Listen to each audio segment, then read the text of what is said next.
एक बार की बात है। एक लड़का था, उसका नाम सबल था, जो एक नगर में रहता था। वह अपने जीवन से बहुत निराश था। उसकी निराशा का कारण यह था कि वह अब तक अपने जीवन में कुछ नहीं कर रहा था। उसके माता पिता उसे ताने मारते थे कि तुम्हारे सभी मित्र कुछ न कुछ कर रहे हैं, लेकिन तुम अभी भी घर बैठे हैं। दोस्तों के बीच भी अक्सर उनका मजाक उड़ाया जाता था। वह कहीं जाता तो लोग उससे पूछते कि तुम क्या कर रहे हो। उसे यह बताने में भी शर्म आ रही थी कि वह कुछ नहीं कर रहा है। धीरे धीरे उसने रिश्तेदारों से मिलना जुलना कम कर दिया और लोगों से मिलना भी बंद कर दिया। वह ज्यादातर समय घर पर ही रहता। वह अकेला रोता और भगवान को कोसता और अपनी किस्मत को दोष देता है। अब उसे अपना जीवन बोझ लगने लगा था। कभी कभी वह सोचता कि कब वह कुछ करने के योग्य बनेगा, और फिर वह सोचता कि जिंदा रहने से अच्छा मर जाना है। एक दिन वह अपने नगर की एक गली से गुजर रहा था। तभी उसने देखा कि एक उपदेशक दुख और परेशानियों पर उपदेश दे रहा है। वह भी उसी भीड़ में सबसे पीछे बैठ गया और गुरु के प्रवचन सुनने लगा। उपदेशक कह रहा था, दुख एक शिक्षक की तरह है जो हमें जीवन की सच्चाई दिखाता है और हमें जीने का सही तरीका सिखाता है। आप चाहें तो जिंदगी जीना भी सीख सकते हैं। गुरुजी उपदेश दे रहे थे कि तुम चाहो तो कुछ भी हासिल कर सकते हो, और अगर चाहो तो एक कोने में बैठकर रो सकते हो। इन सभी बातों को सबल ध्यान से सुन रहा था, लेकिन शिक्षक की यह बातें पसंद नहीं आई। उसने खड़े होकर कहा कि कुछ भी सिखाने से दुख दूर नहीं होता, इसमें केवल दर्द होता है। दुख की पीड़ा अनंत है। ऐसा लगता है कि इसके बाद कुछ होने वाला नहीं है। इससे कुछ भी फर्क नहीं पड़ता है। इसके सामने तो मौत भी छोटी लगती है। उपदेशक ने कहा, फिर तुम्हारा दुख क्या है? सबल ने उसके सामने अपनी सारी व्यथा सुनाई और पूछा, मेरे दुख का कोई उपाय है तुम्हारे पास? यह सुनकर शिक्षक मुस्कुराए और बोले, तुम उस दिन मेरे पास आओ जब आपके जीवन में वास्तविक दर्द हो। मैं आपकी समस्या का समाधान अवश्य करूंगा। यह कहकर गुरु वहां से चले गए। सबल ने सोचा, कहीं मेरा दुख नकली तो नहीं है? क्या मैं जिस दर्द से गुजर रहा हूं वह नकली है? मेरा दुख कोई नहीं समझ सकता। जब मां बाप नहीं समझते तो गुरु क्या समझेगा? उनके दुखों से व्यथित होकर सबल ने एक फैसला लिया कि अब वह कुछ करेगा। सबल ने एक छोटा व्यवसाय शुरू किया, पर उसे सफलता नहीं मिल रही थी। लेकिन उसके घर वाले पूछते हैं कि क्या वह कुछ कोशिश कर रहा है। वह अपने व्यवसाय में लगा रहा और धीरे धीरे उन्हें सफलता मिलने लगी। फिर उसने गति पकड़ी और केवल 3 साल के अंदर ही वह एक बड़ा बिजनेसमैन बन गया। अब सबल के आसपास ऐसे कई लोग थे जो उसकी परवाह करते थे, जो उससे प्यार करते थे। अब उनके परिवार के सदस्य भी उसकी तारीफ करते नहीं थक रहे थे।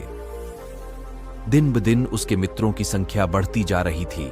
अब वह अपनी जिंदगी से बहुत खुश था। उनके कुछ दोस्तों ने उन्हें सलाह दी कि जब आप एक बड़ा बिजनेसमैन बनकर बहुत खुश हैं, तो सोचिए आपको कितनी खुशी होगी अगर आप इस शहर और इस राज्य के सबसे बड़े बिजनेसमैन बन जाते हैं। कितने लोग आपसे जुड़ना चाहेंगे, आपकी कितनी बड़ी ख्याति होगी, और स्वयं राजा भी आपसे दोस्ती करना चाहेंगे और जरूरत पड़ने पर ही आपसे पैसे उधार लेंगे। दोस्तों की यह बात सबल के मन में घर कर गई। अब वह और पैसे कमाने की कोशिश करने लगा, लेकिन उसे यह सब बहुत ही जल्दी चाहिए था। वह समय बर्बाद नहीं करना चाहता था। उनका अधिकांश समय इन चीजों को प्राप्त करने में गलाने लगा। इसलिए वह ऐसे काम करने लगा जो सही नहीं था। उसने बड़ा उधार लेना शुरू कर दिया। उसके दोस्तों से पैसे की मात्रा और अधिक मुनाफा कमाने के लालच में वह अपने माल में मिलावट करने लगा। उसने अन्य व्यापारियों के खिलाफ भी साजिश रची और उन्हें डराया धमकाया। जैसा उसके दोस्त कहते थे वैसा ही करता था। वह इन तरीकों से ज्यादा पैसा कमा रहा था, पर अब उसके जीवन में पहले जैसा चैन न था। उनके मन की शांति गायब हो गई थी और वह रात को सो नहीं पाता था। वह हंगामे में रहता था। वह सब कुछ पाकर भी उन्हें किसी चीज में सुख नहीं मिल रहा था। एक दिन सबल अपनी गाड़ी में कहीं जा रहा था।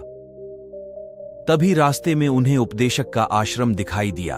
वह रुका और गुरु के पास जाकर बोला, संत, आपने मुझे मेरे पास आने के लिए कहा था जब मेरे जीवन में सच्चा दुख आता है। अब मैं बहुत दुखी हूं कि मेरी नींद हराम हो गई है। मुझे कहीं भी शांति नहीं मिल रही है। इस प्रकार सबल ने अपनी सारी समस्याएं गुरु को बता दी। गुरु ने कहा, जब तुम पहली बार मुझसे मिलने आए थे तब भी तुम किसी दुख में थे। आपने उस दर्द से क्या सीखा? सबल ने कहा कि सिर्फ सोचने और चिंता करने से कुछ नहीं होता। आपकी दृष्टि को सच करने के लिए यह कार्रवाई करता है, और सिर्फ काम करने से कुछ नहीं होता, परिणाम भी मिलना चाहिए।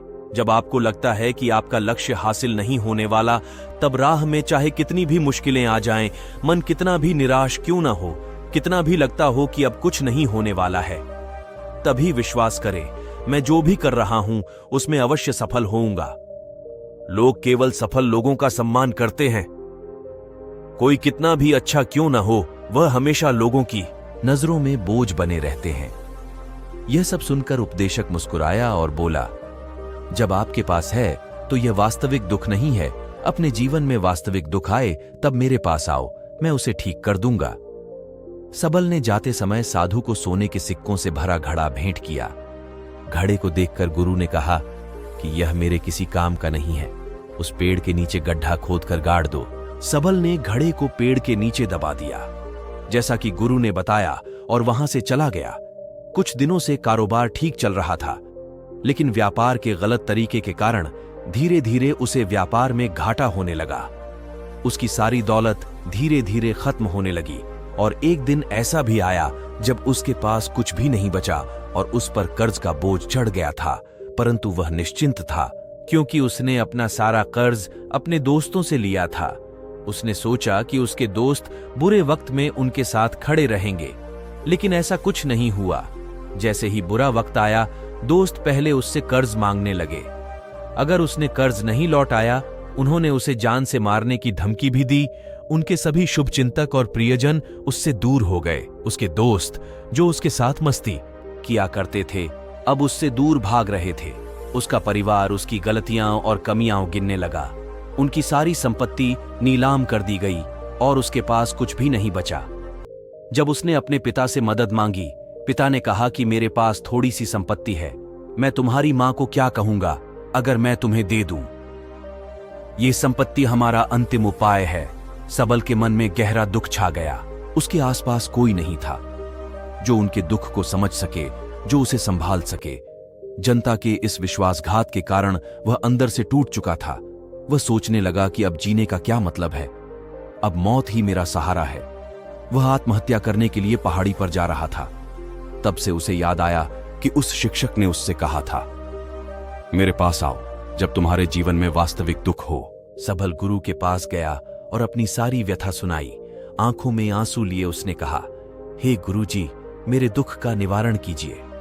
गुरु ने कहा, जब जीवन में असली दुख होता है तब मेरे पास आ जाना, मैं इसे जरूर ठीक करूंगा। सबल ने कहा कि ये क्या हो रहा है, मेरी जिंदगी में अभी दुख नहीं है तो आखिर असली दुख क्या है? गुरुजी ने सबसे पहले कहा कि आप मुझे बताओ, आपने अपने दुख से क्या सीखा? सबल ने कहा कि मैंने वह सीखा, जो लोग हमारे जीवन में आते हैं वह हमारी सफलता और प्रगति के कारण वो हमें धोखा जरूर देंगे, क्योंकि बुरे समय में वे हमारे साथ नहीं खड़े होंगे। वे अच्छे समय में ही हमारा फायदा उठाएंगे और बुरे समय में हमें छोड़ देंगे। उन लोगों पर ही भरोसा करें जो हमारे बुरे समय में हमारे साथ खड़े रहते हैं। लेकिन ऐसे लोग बहुत कम होते हैं, लेकिन जिनके पास है उन्हें उनकी सराहना करनी चाहिए, उनका अपमान नहीं करना चाहिए। हमें कभी भी किसी के खिलाफ साजिश नहीं रखना चाहिए। अपना काम ईमानदारी और धैर्य से करें और कभी लालची मत बनो। अपने सारे दुख दर्द और अनुभव बयां करने के बाद सबल गुरुजी के सामने आंखों में आंसू ले बैठ गया। कुछ देर बाद साधु उठे और पेड़ के नीचे एक गड्ढा खोदा और घड़ा निकाल लिया, जो सोने के सिक्कों से भरा हुआ था। उसने सबल को देकर कहा, मेरे पास तब आना जब तुम्हारे जीवन में वास्तविक दुख हो।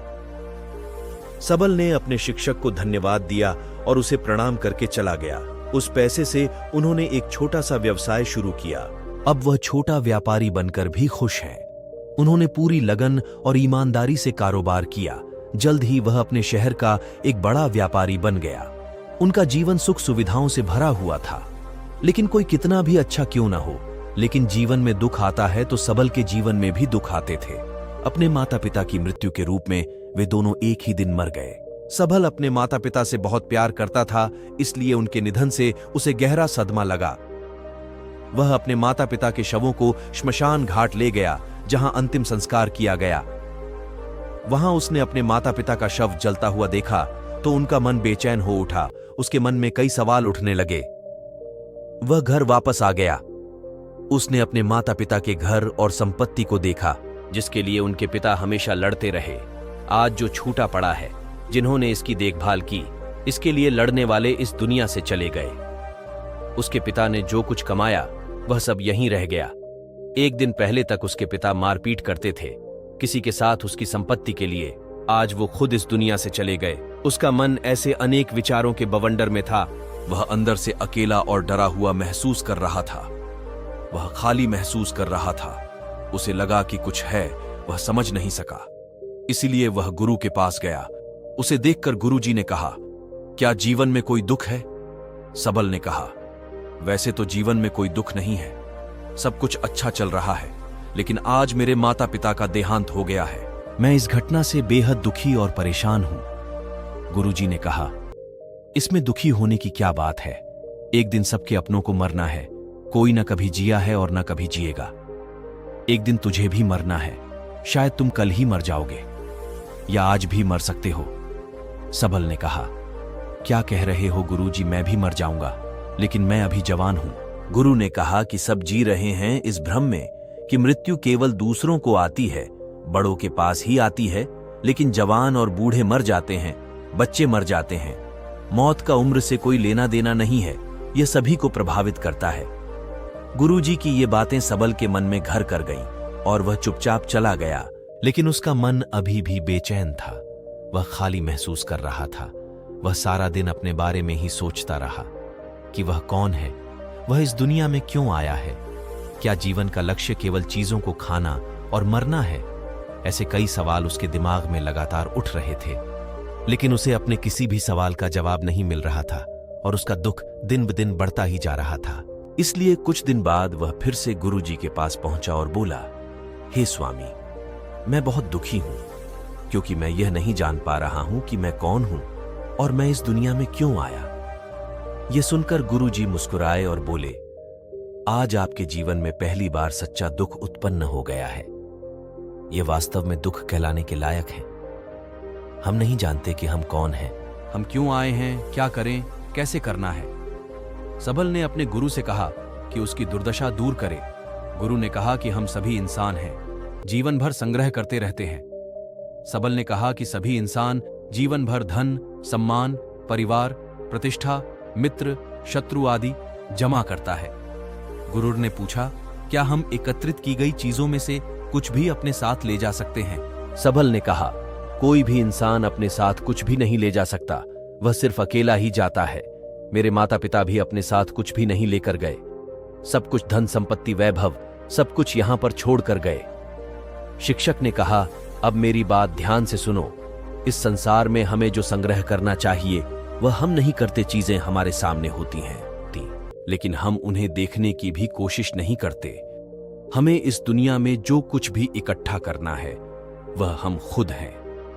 हमें खुद को जुटाना होगा ताकि जब हम मरें तो हम एकजुट हो सकें, और खुद को पहचानने में सक्षम होने के लिए हम अंदर बटे हुए हैं। हम प्यार, नफरत, गुस्सा, ईर्ष्या में बटे हुए हैं। क्रूरता, धन, स्थिति, प्रतिष्ठा, सम्मान, पहचान, धर्म, जाति, सैकड़ों हजारों ऐसी चीजों और इच्छाओं में हम विभाजित हैं और टुकड़ों में जीवन जी रहे हैं। इस विभाजन के कारण हमारी चेतना कभी एक नहीं हो सकती। हमारी चेतना शक्ति बिखरी हुई है, इसलिए हमारे पास इतना समय नहीं है, इतनी ऊर्जा नहीं कि हम मुड़ सकते हैं और अपने भीतर देख सकते हैं। वास्तव में धन, सम्मान और सुविधाओं का अभाव, लोग इसे दुख समझते हैं और जीवन भर के लिए जो दुख कहकर रोते रहते हैं और समाधान खोजने का प्रयास करते रहते हैं, उन्हें अपना समाधान कभी नहीं मिलेगा, क्योंकि जिसे लोग दुख कहते हैं वह वास्तविक दुख नहीं है। यह सिर्फ एक आदमी की इच्छा है। उसकी इच्छा कभी पूरी नहीं होती, इसीलिए व्यक्ति को कभी उनके प्रश्नों का समाधान नहीं मिलता। इसलिए इन सब से परे, यदि आप अपने दुखों का अंतिम समाधान चाहते हैं तो सबसे पहले खुद को समेटो। इस दुनिया से अपनी ऊर्जा वापस ले लो और इकट्ठा करो। अपने आप पर ध्यान केंद्रित करो, स्वयं पर ध्यान दो। अपने मृत्यु से पहले अपने आप को जानने की कोशिश करो, बिखरो मत। सबल ने कहा, तो गुरुजी, क्या हम इस संसार को छोड़ दें? हमें सभी इच्छाओं को मार देना चाहिए। किसी से प्रेम नहीं करना चाहिए, धन संग्रह नहीं करना चाहिए, सम्मान की आशा छोड़ देनी चाहिए। शिक्षक ने कहा कि भावनाओं और इच्छाओं में बिखरे हुए मनुष्य में से निकल आओ। जैसे कोई पत्थर पहाड़ से गिरे जिस पर पर्वत का कोई वश नहीं है, सिवाय देखने के परेशान होना और कुछ खोना। वैसे ही बिखरे हुए मनुष्य की इच्छाएं बेकाबू और दर्दनाक हैं। उसका अनियंत्रित मन इच्छा करता रहता है और कल्पना करता रहता है और यह दुख देता है। लेकिन जब एक व्यक्ति अपने मन को एकत्र करता है तो वह जो कुछ भी करता है वह उसके नियंत्रण में होता है। फिर उसकी इच्छा से इच्छाएं भी उत्पन्न होती हैं। सबल ने कहा कि आपने मेरे असली दुख का समाधान कर दिया। आपका बहुत बहुत धन्यवाद। अब से मैं खुद को समेटने, खुद को तराशने की कोशिश करूंगा। गुरुजी ने कहा कि मानव शरीर में बहुत ऊर्जा और शक्ति है, लेकिन यह फालतू के कामों में बटा हुआ है, बेकार की बातों में लगा हुआ है। यह एक बहुत ही शक्तिशाली मशीन की तरह है। एक बच्चे के हाथ में रखा जा रहा है और वह बिना सोचे समझे अपनी शक्ति बर्बाद कर रहा है और बिना किसी नियंत्रण के। इसीलिए इस शक्ति पर ध्यान दें, अपनी चेतना, और इसे इकट्ठा करें। सबल को अपने प्रश्नों का उत्तर मिल गया। उसने अपने गुरु का शुक्रिया अदा किया और चुपचाप चला गया। दोस्तों, उम्मीद है आपको यह कहानी पसंद आई होगी। अगर आपको यह कहानी पसंद आई हो तो अपने दोस्तों और परिवार के साथ जरूर शेयर करें। अगर आप हमारे इस चैनल पर नए हैं तो हमारे चैनल को सब्सक्राइब जरूर करें। आपका अपना कीमती समय देने के लिए धन्यवाद। Subscribe now and press the bell icon. Never miss an update.